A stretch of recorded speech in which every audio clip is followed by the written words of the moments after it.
서울의 한 회사 사무실에서 직원 2명이 생수를 마시고 쓰러진 사건 전해드렸는데요. 경찰이 현재 이 사건을 조사하고 있는데 여러 가지로 미심쩍은 부분이 많습니다. 한편 오늘부터 시행되는 이른바 스토킹 처벌법 그리고 경비원 갑질 금지법에 대한 관심도 높습니다. 승재현 한국형사법무정책연구원 연구위원과 함께 관련 내용들 짚어보겠습니다. 어서 오십시오. 네, 안녕하세요. 네네. 먼저 서울의 한 회사 사무실에서 직원 2명이 생수병에 담긴 물을 마시고 쓰러진 사건입니다. 주요 내용부터 좀 정리를 좀 해주시겠습니까? 지난 18일 날 이제 서초동에 있는 한 회사에서 사실 저도 뭐 생수병 이렇게 있으면 이게 뭐 언론마다 뭐 330 혹은 500 차이는 있지만 저도 이제 생수병을 갖고 이제 물을 먹는데 한 조금 남으면 그거 버리기 아깝잖아요. 또 회사에서 또 이렇게 단체로 구입했던 거니까. 그래서 그걸 이제 있는 걸 약간 뚜껑이 열려 있는 자기가 갖고 있던 생수병을 이렇게 딱 마시는데 이게 그냥 일반 생수병하고는 약간 맛이 좀 다른 느낌이 들었는가 봐요. 그래서 남녀 2사람이 생수병을 마셨는데 생수병에 들어있는 물을 마셨는데 1시간 차이로 이제 쓰러지게 되었고, 그래서 병원에 갔는데 여기서 이제 첫 번째 약간의 의심이 드는 부분, 이거는 이제 사실 이 회사 측에서 적극적인 좀 이렇게 응대를 해줘야 되는데 지금 이제 여러 가지 기사를 찾아보니까 회사 측에서는 지금 전혀 응대가 없다라고 이야기가 나오고 있는데, 이 신고가 아까 제 2시라고 말씀드렸잖아요. 병원에 가고 난 다음에 10시 정도에 신고가 되는 8시간 정도의 신고의 공백이 있는 게 이게 첫 번째, 이제 우리가 흔히 말해서 왜 이렇게 늦게 했을까? 이거는 이제 회사가 설명하면 되는 부분이고, 그래서 이제 2사람이 마셨는데 다행히도 여성은 이제 깨어났습니다. 깨어나고 이제 어느 정도 퇴원까지 가능한 입장이었는데 남성은 아직까지 이제 중환자실에서 계속 입원하고 있는 중으로 이제 밝혀졌습니다. 조금 전에 또 말씀을 해주셨는데 이들이 마신 생수가 어떤 건지 봤더니 이제 회사에 비치돼 있던 본인들이 마시던 물이었던 거죠?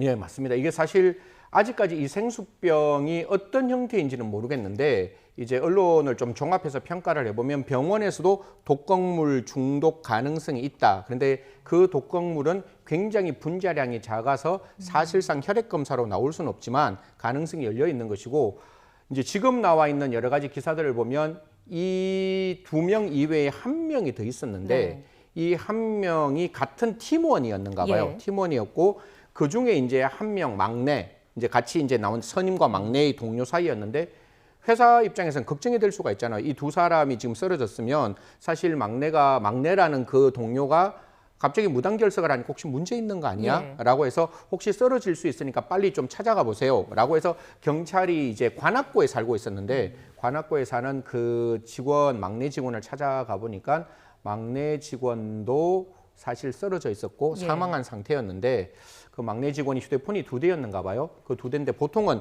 회사에서 주는 전화 하나, 자기 전화가 있었는데 그중 어느 전화인지는 모르겠지만 한 전화 안에서 독극물에 대한 검색어도 나오고 집안에 독극물이 있었다, 이런 기사들이 나오기 때문에 첫 번째, 이제 두 번째 미스터리가 이제 여기서죠. 그러면 과연 이 그 생수병 먹고 지금 병원에 있고 그 다음에 퇴원했던 그 사람들이 마신 독극물과 그 다음에 이 지금 그 막내라고 지칭되고 있는 사망했는 그 사람의 몸에서 나온 독극물이 이런 같다면 그러면 사건과의 연관성이 만들어지는 것이고, 그런 부분은 지금 경찰이 지금 수사하고 있다는데 지금 수사 초기 단계이기 때문에 국립과학수사연구원에 이 독극물에 관련된 여러 가지 성분 검사를 했다라고 합니다.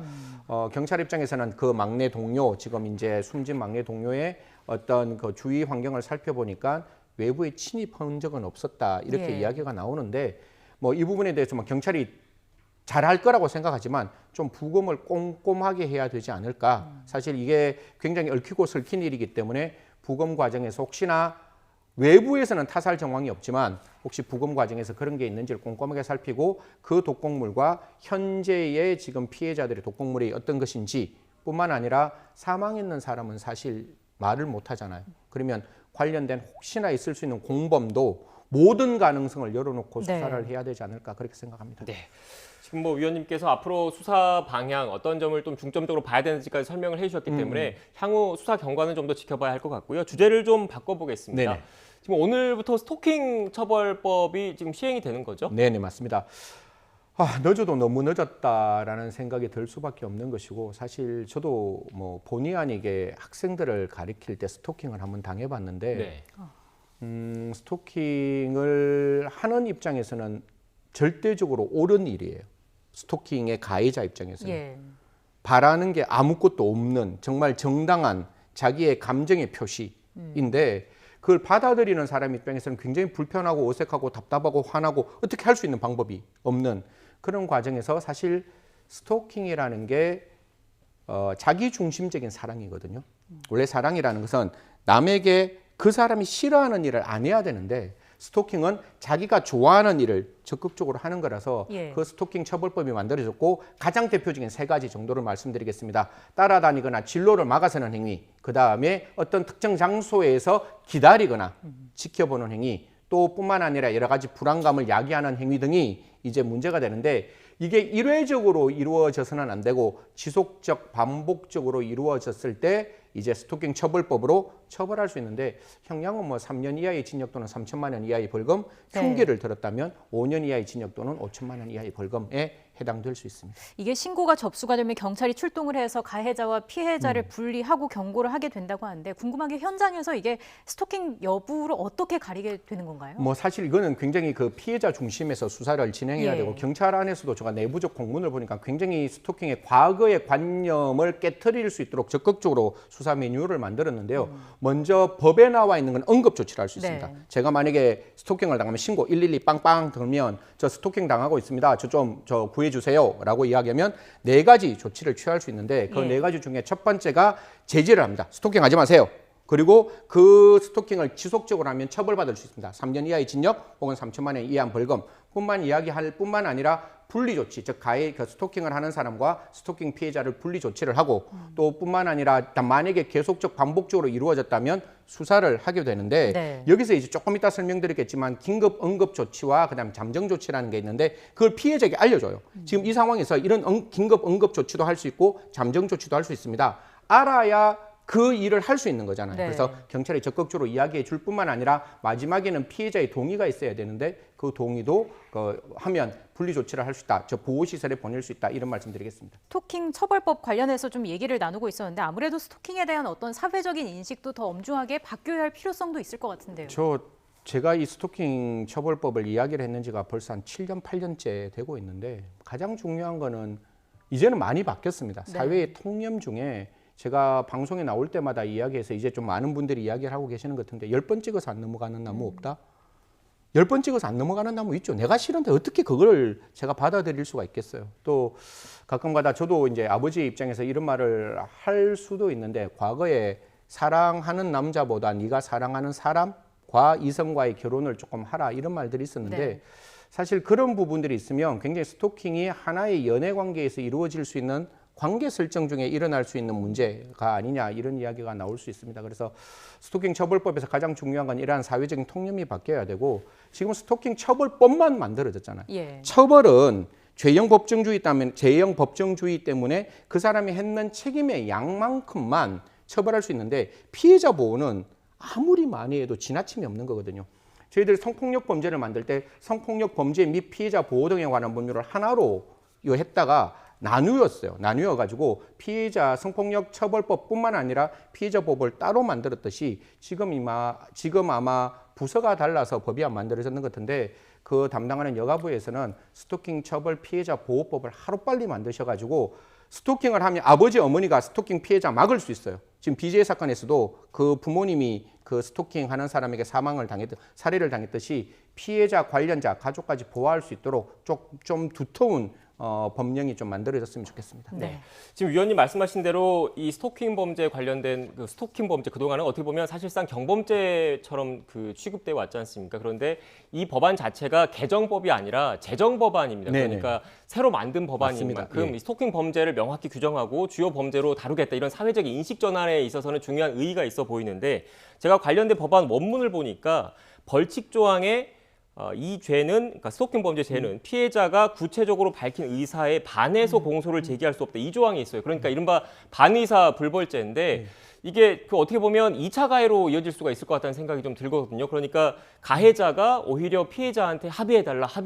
합의를 받으면 처벌 안 받은 거니까요. 이런 한계점도 분명해 보입니다. 저 반의사 불벌죄 옛날부터 좀 삭제하는 게 맞다라고 네. 이야기를 했는데 이게 그냥 모르는 사람의 관계가 아니라 양가의 감정이 있는 거잖아요. 그러니까 사귀었던 사람, 사귀고자 하는 사람, 아는 사람 이런 사람을 관련돼서 이러한 스토킹 처벌법이 나왔기 때문에 분명히 제가 말씀드리는 거는 2차 피해로 이루어질 수 있는 그 남성의 입장, 여성의 입장에서는 오로지 이 반의사 불벌의 의사표시만 있으면 자기가 처벌로부터 완전히 면해질 수 있으니까요. 이런 부분이 혹시나 그러한 합의를 강제하는 수단으로 사용되는 것은 막아야 한다. 그래서 반의사 불벌죄에 대해서 만약에 하고 난 다음에 개정을 할 수 있잖아요. 재정 이후에 개정했을 때는 좀 여러 가지의 어떤 공청회를 거쳐서 이런 부분들 좀 개정되었으면 하는 마음입니다. 네.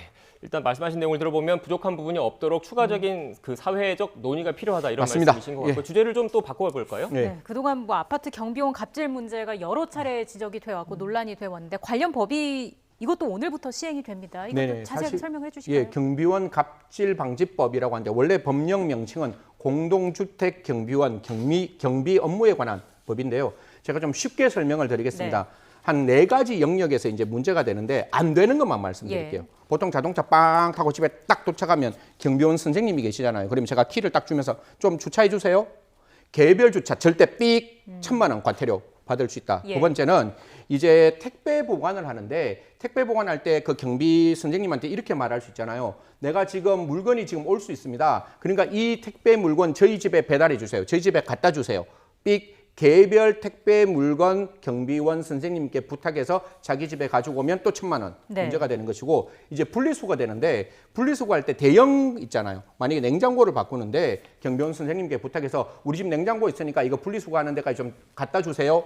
삑 1,000만 원 되는 것이고 마지막에 이런 경우가 굉장히 많은데 고지서 같은 경우에 이렇게 우편함에 있으면 깜빡 까먹을 수 있잖아요. 예. 그렇기 때문에 고지서가 나오는 건 전부 다 개별적인 어떤 집에 배달해 주세요. 그거 허용되지 않는데 여기서 사실 제가 더 불편한 거는 경비원 선생님하고 주민들 사이는 굉장히 이렇게 라포가 좋은 관계가 형성되어 있으면 예. 자발적으로 해줄 수가 있는데 업체가 갑질할 때가 있어요.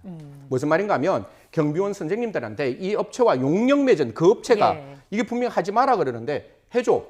그걸 해줘야 우리가 당신들하고 훨씬 더 관계 설정이 좋을 수 있어. 당신 만약에 여기서 해고 안 당하려면 적어도 주민이 요구하지 않더라도 당신들이 반드시 할 필요가 있는 거야. 이런 거 업체가 절대로 못하도록 사실 업체에 대해서는 조금 더 강력한 갑질에 관련된 과태료가 아니라 벌금까지 좀 매길 수 있는 그런 어떤 방법이 만들어져야 한다라는 말씀드리겠습니다. 네, 이런 또 그 제도 개선과 더불어서 그 경비원분들을 또 이렇게 존중해주는 이런 인식 전환도 좀 필요하지 않겠습니까? 그게 제일 중요하죠. 네. 사실 지금 법이라는 게 이게 가르마를 탔는 거잖아요.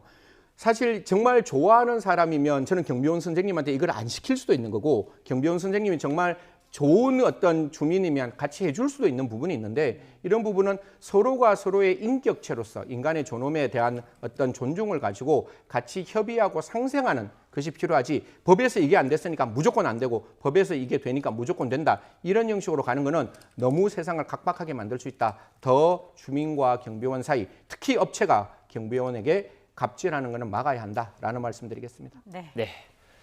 알겠습니다. 지금까지 승재현 한국형사법무정책연구원 연구위원과 이야기 나눴습니다. 오늘 말씀 고맙습니다. 고맙습니다. 감사합니다.